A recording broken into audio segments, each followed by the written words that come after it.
আসসালামু আলাইকুম, সবাইকে ওয়েলকাম জানাচ্ছি স্টোরি উইথ সুজানার নতুন আরও একটা পর্ব দেখবার জন্য। আপনাদের পরীক্ষা যেহেতু একেবারে চলেই এসেছে, সেই জন্য পরীক্ষার আগ মুহূর্তের প্রস্তুতি হিসেবে আপনাদের সামনে আমি প্রত্যেকটি গদ্যের সহজ ব্যাখ্যা নিয়ে হাজির হয়েছি। এমনিতেই পরীক্ষার একটা প্রেশার রয়েছে, তার মধ্যে এতগুলো গদ্য, পদ্য, নাটক, উপন্যাস মনে রাখতে রাখতে কিন্তু অনেক সময় গুলিয়ে যায় সব কিছু। এই জন্য যাতে এটা না হয়, তাই মাত্র 20 মিনিটে দেখে নিন পুরো কবিতা অংশের সহজ ব্যাখ্যা। সৃজনশীল প্রশ্ন আসলে যাতে ধরতে পারেন যে ঠিক কোন জায়গা থেকে প্রশ্নটা এসছে, সাথে থাকবে গুরুত্বপূর্ণ কিছু এমসিকিউ। তো চলুন কথা না বাড়িয়ে তাহলে শুরু করা যাক। আমি কোনো আগন্তুক নই, কবিতাটি লিখেছেন আহসান হাবিব। কবি এই কবিতার মাধ্যমে বোঝাতে চান তিনি দেশের কতটা আপন মানুষ। কবি এই দেশের প্রকৃতির সাথে মিশে রয়েছেন। তিনি প্রকৃতিতে থাকা গাছপালা, পশু পাখি, এমনকি আকাশে থাকা জ্যোৎস্না, চাঁদ, এই সব কিছুর সাথে তিনি মিশে রয়েছেন এবং এই প্রত্যেকটি বস্তুই তার খুবই চেনা, পরিচিত এবং আপনজন। এবং প্রকৃতিতে থাকা এই সমস্ত জিনিসকে তিনি সাক্ষী হিসেবে রাখতে চান, এজন্য যে তিনি এই দেশের এই মানুষগুলোর অপরিচিত কোনো ব্যক্তি নন, তিনি তাদের আপনজন। এখানে কবি বিশেষভাবে একটি পাখির নাম উচ্চারণ করেছেন, সেটি হচ্ছে মাছরাঙা আমাকে চেনে। প্রশ্ন হতে পারে কোন পাখি কবিকে চেনে, সো এটা মনে রাখার চেষ্টা করবেন যে মাছরাঙা কবিকে চিনে। এরপরে কবি বলতে চেয়েছেন তিনি ভিনদেশী কোনো নাগরিক নয়, অন্য কোনো দেশ থেকে আগত কোনো পথিকও নন। তার সাথে দেশের আত্মিক সত্তা মিশে আছে। তিনি যেখানেই যান না কেন সেখানেই কবি মনে করেন তিনি যেন নিজ দেশের সঙ্গে আপনভাবে জড়িয়ে রয়েছেন। শুধু তাই নয়, কবিতার অবচেতন মনে সবসময় তার দেশেই থাকেন। তিনি যেখানেই থাকেন না কেন তিনি তার দেশের মানুষকে অনুভব করতে পারেন। তিনি বলেন রোদে ক্লান্ত হয়ে যাওয়া পাখিগুলো কবিকে চিনে। এখান থেকে কিন্তু প্রশ্ন হয় যে পাখিরা কিসে ক্লান্ত হয়ে পড়েছে, আর উত্তরটা আপনারা স্ক্রিনে দেখতেই পাচ্ছেন। রৌদ্র জলজ বাতাসের মেঘে পাখিরা ক্লান্ত হয়ে পড়েছে, অথবা প্রচণ্ড রোদে পাখিরা ক্লান্ত হয়ে পড়েছে। কবি বলতে চান এই ক্লান্ত পাখিগুলোও কবিকে চিনে। শুধু তাই নয়, গ্রামের প্রত্যন্ত মানুষগুলোও কবিকে চেনে। এখানে একজন মানুষের নাম কবি উল্লেখ করেছেন, তিনি হচ্ছেন কদম আলী। এই নামটাও চেষ্টা করবেন মাথায় রাখার জন্য। এবং এখানে আরেকজন মানুষের নাম উল্লেখ রয়েছেন, তিনি হচ্ছেন জমিলার মা। আর এই দুইজনকে কিন্তু প্রতীক হিসেবে ব্যবহার করা হয়েছে। গ্রামের একদম প্রত্যন্ত যারা মানুষ রয়েছেন তাদেরকে প্রতিনিধিত্ব করবার জন্য কবি এই দুইজন মানুষের নাম উল্লেখ করেছেন। অর্থাৎ যাদের সাথে আসলে আমাদের সেরকম ধরনের কথা হয় না, বা যারা একটু গরিব, একদম প্রত্যন্ত অঞ্চলের দিকে থাকেন, এরকম মানুষের প্রতিনিধিত্ব করবার জন্য কবি তাদের কথা উল্লেখ করেছেন।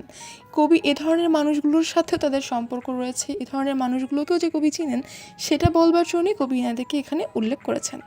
এবং কবির সাথে তাদের সম্পর্কটা এতটাই গভীর যে জমিলার মার রান্নাঘরে কতগুলো প্লেট, অথবা কবির ভাষায় বলতে গেলে থালা আছে, সেটাও কবি চেনেন বা জানেন, যেটাই বলি।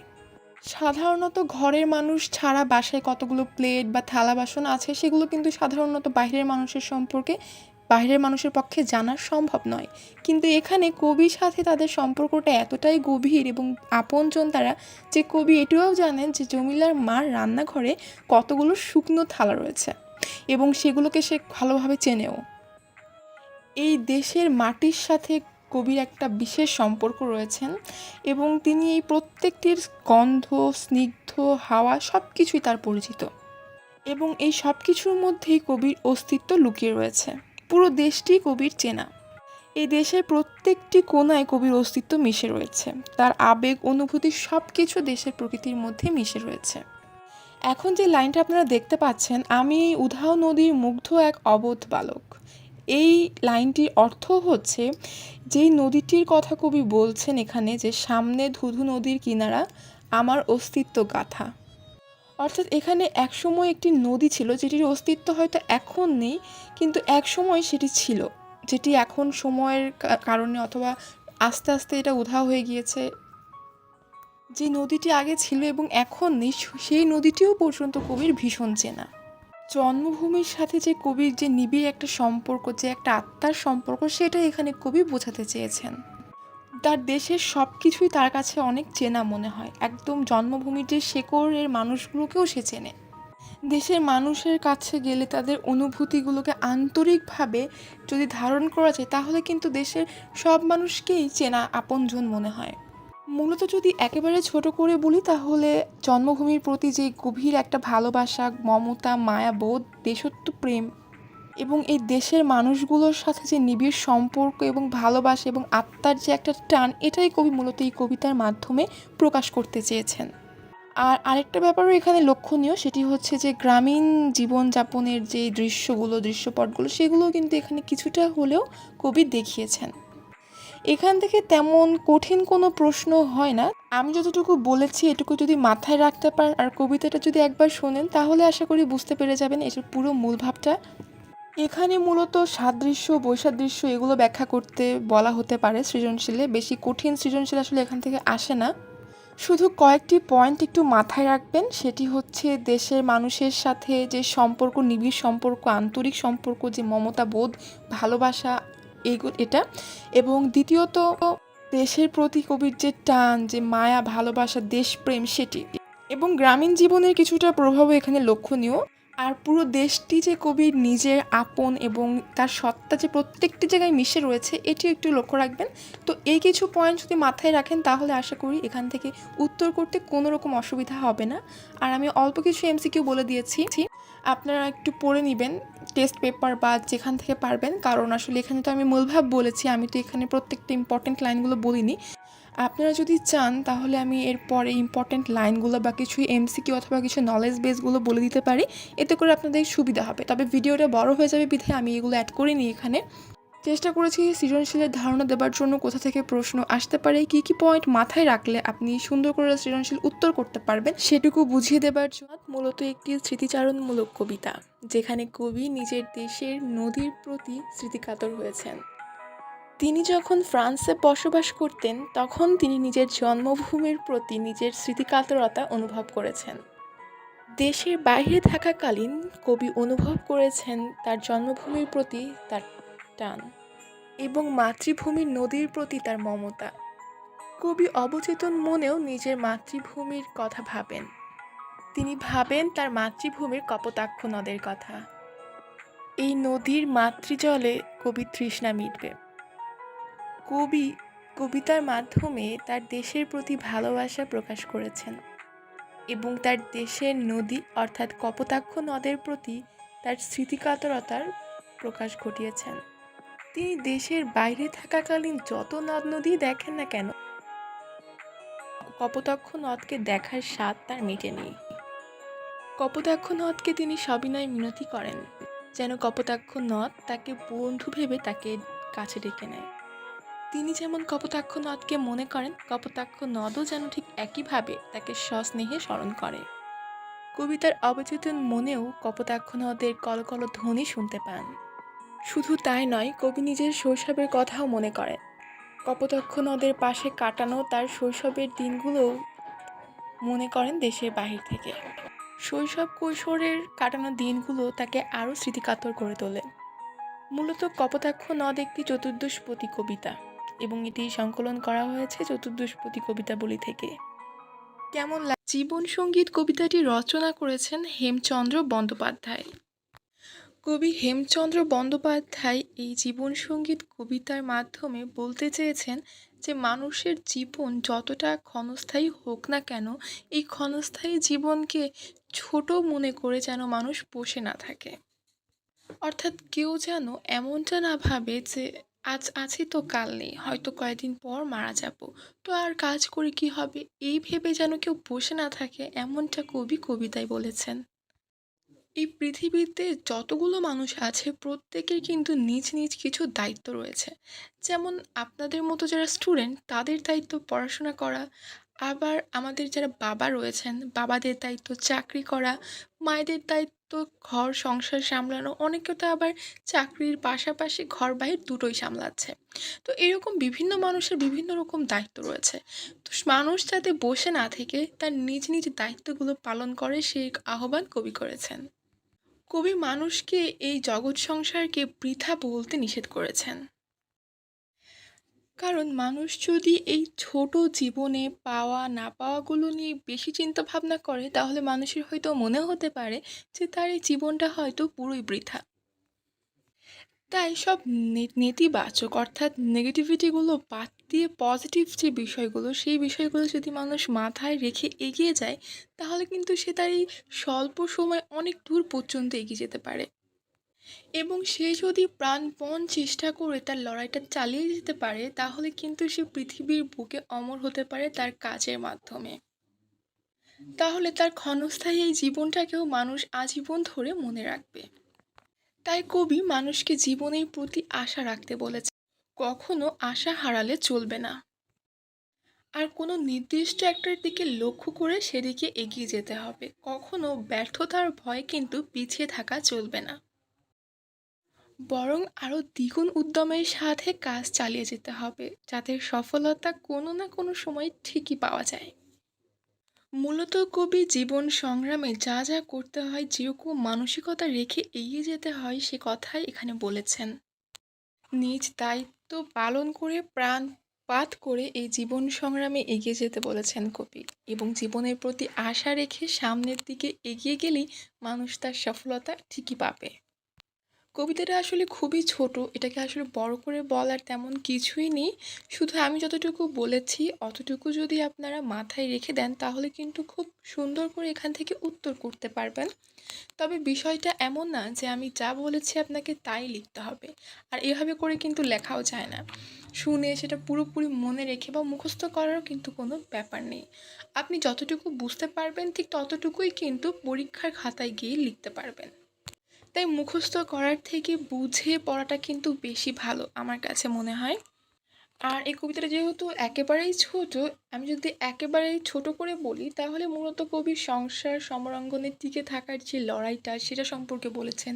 সেটা সম্পর্কে মানুষের মধ্যে একটা ইতিবাচক ভাবনা দেবার কবিটা মূলত একজন ছেলে এবং তার অসহায় মাকে কেন্দ্র করে গড়ে উঠেছে। এক গ্রামীণ মা তার ছেলেকে নিয়ে যে মনোকষ্টে ভুগছেন, সে কথাই কবি এখানে বলতে চেয়েছেন। পল্লী জননী অর্থাৎ একজন পল্লী মায়ের ছেলে প্রচণ্ড অসুস্থ। সেই মা তার ছেলের মাথার কাছে বসে বসে রাত জাগে, তার দিকে করুণভাবে তাকিয়ে থাকে, চোখের পাতা পড়ে না। সে চোখের পাতা এক করতে পারে না তার সন্তানের মৃত্যু ভয়ে। এখানে শুধু সন্তান এবং মায়ের কষ্টের কথাই বলা হয়নি, এর পাশাপাশি তারা যেই জায়গায় থাকতো সেখানকারও কিছু বর্ণনা দেওয়া হয়েছে। আর এমন একটা জায়গায় একটা অসুস্থ মানুষকে সুস্থ করে তোলা প্রায় অসম্ভব। এর পাশাপাশি মায়ের ছিল না কোনোরকম আর্থিক সচ্ছলতা। ছেলেকে যে যথার্থ চিকিৎসাটুকু করাবে সেটুকু সামর্থ্যও তার ছিল না। বিধায় পুত্র হারানোর শঙ্কা তাকে সবসময় তাড়া করে বেড়াতো। মা চায় ছেলেকে সুস্থ করতে, কিন্তু অর্থের অভাবে সে তা করতে পারে না। যেহেতু সে ছেলের কোনো চিকিৎসা করতে পারছে না, তাই সে মোমবাতি দিয়ে মানত করত।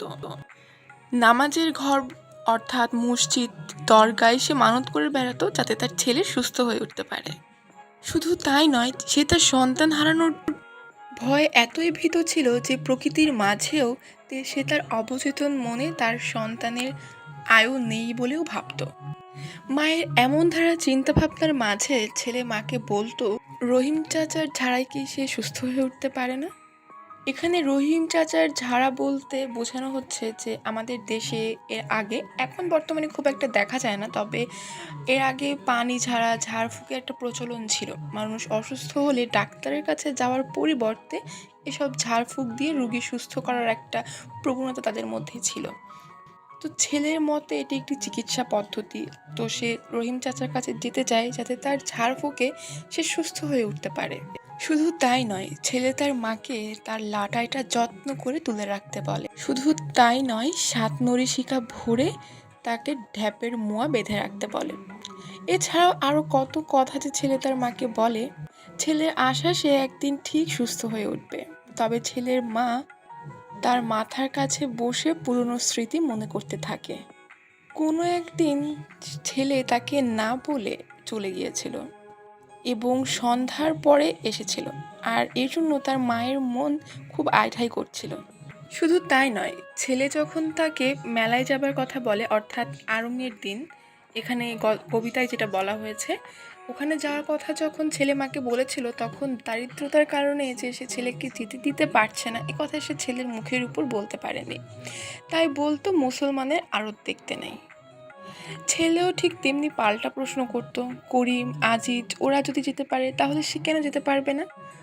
আর এই কথা শুনে মায়ের আরও জ্বালা পারত, কারণ এমনিতেও তো সে তার দারিদ্র্যের কথা ছেলের মুখের বলতে পারবে না, তার উপর আবার ছেলের নানা যুক্তি। পল্লীমা এতটাই অসহায় ছিল, এতটাই দারিদ্রতায় ভুগছিল যে তার ছেলেকে সে ওষুধটুকু পর্যন্ত কিনে খাওয়াতে পারছিল না। পাখি যেমন তার সন্তানকে সমস্ত বিপদ থেকে, ঝড় বৃষ্টি বাদল থেকে তার পাখা দিয়ে আড়াল করে রাখে, ঠিক তেমনি পল্লীমাও চায় তার ছেলেকে সমস্ত বিপদ থেকে বাঁচিয়ে রাখতে। তবে সন্তানের মৃত্যু আশঙ্কা তার মন থেকে যায় না। সে মাটির প্রদীপের সাথে তুলনা করেছিল তার ছেলের আয়ু। তার পাশে যে প্রদীপ জ্বলছিল, সেই প্রদীপের যে তেল, সে তেলকে সে তার ছেলের আয়ুর সাথে তুলনা করেছিল। এটাই মূলত পল্লী জননীর একটা ছোট করে যদি মূলভাব বলতে চাই তাহলে সেটা। আর আমি যদি একটু অন্যভাবে বলি, তাহলে পল্লী জননী কবিতায় একজন গ্রামীণ মায়ের মনোকষ্টের কথা বলা হয়েছে। সে ছেলেকে চিকিৎসা করতে পারছে না, এবং সে কারণে সে পুত্র হারানোর একটা শঙ্কা তার মনের মধ্যে সবসময় রয়েছে।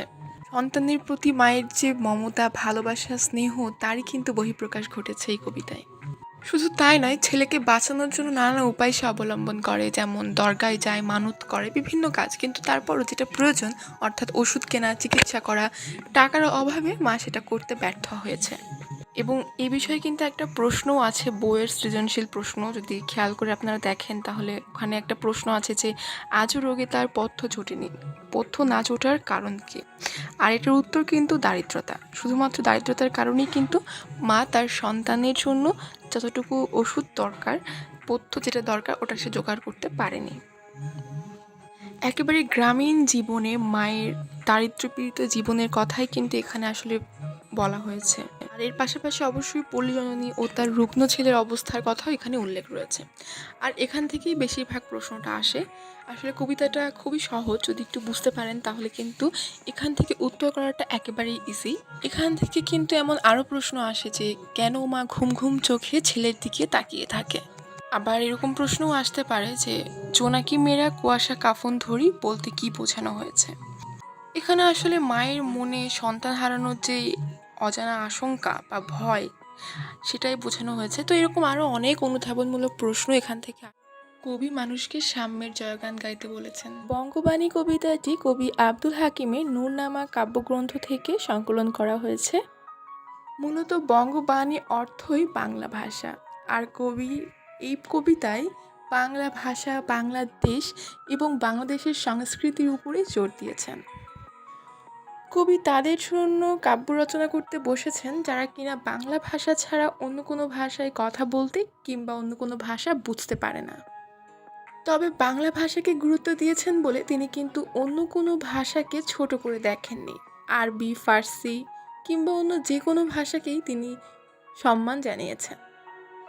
তবে অন্য ভাষা শিখতে গিয়ে যদি আমরা নিজেদের মাতৃভাষায় কথা বলতে ভুলে যাই, সেটা বাঙালি হিসেবে আমাদের জন্য লজ্জাজনক।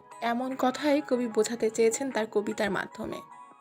কবি তাদের প্রতি ক্ষোভ প্রকাশ করেছেন যারা বাংলাদেশে জন্মেছে কিন্তু নিজের দেশ, নিজের ভাষা, নিজের সংস্কৃতি, এমনকি নিজের পরিচয় সম্পর্কেও বিভ্রান্ত। যেহেতু কবিতাটি সপ্তদশ শতকে রচিত, তাই সেই প্রেক্ষাপটে কবি এই কথাটি বলেছেন। আমরা যদি সে সময়ের দিকে তাকাই তাহলে বুঝতে পারবো শিকড়হীন পরগাছা সাহেবের এসব লোকের প্রতি কবি নিজের তীব্র ক্ষোভ প্রকাশ করেছেন। শুধু তাই নয়, যারা বাংলাদেশে জন্মেছে কিন্তু বাংলা ভাষার প্রতি যাদের বিন্দু পরিমাণ সহানুভূতি, ভালোবাসা নেই, তাদেরকে কবি এ দেশ ছেড়ে চলে যেতে বলেছেন। মূলত কবি বাংলা ভাষার প্রতি, বাংলাদেশের প্রতি এবং নিজের দেশের সংস্কৃতির প্রতি ভালোবাসার পরিচয় তুলে ধরেছেন। তবে কবি বিদেশি ভাষা বা বিদেশি সংস্কৃতির প্রতি কোনো কুমনোভাব প্রকাশ করেননি, বরং তিনি বিদেশি ভাষা এবং বিদেশি সংস্কৃতির প্রতি সম্মান রেখেই আমাদের দেশে এই বিদেশি ভাষা এবং সংস্কৃতির যে প্রভাব, সেটিকে ফুটিয়ে তুলতে চেয়েছেন। মধ্যযুগীয় পরিবেশে বঙ্গভাষী এবং বঙ্গভাষার প্রতি এমন বলিষ্ঠ বাণীবদ্ধ কবিতার নিদর্শন দুর্লভ। কেমন লাগলো আমার আজকের আয়োজন অবশ্যই কমেন্ট করে জানাবেন। আর আপনাদের প্রিপারেশনটা কীরকম সেটাও আমাকে জানাতে ভুলবেন না। ভালো লাগলে অবশ্যই চ্যানেলটিকে সাবস্ক্রাইব করে পাশে থাকার অনুরোধ রইল। আজকের মতো এখানেই বিদায় নিচ্ছি। আল্লাহ হাফেজ।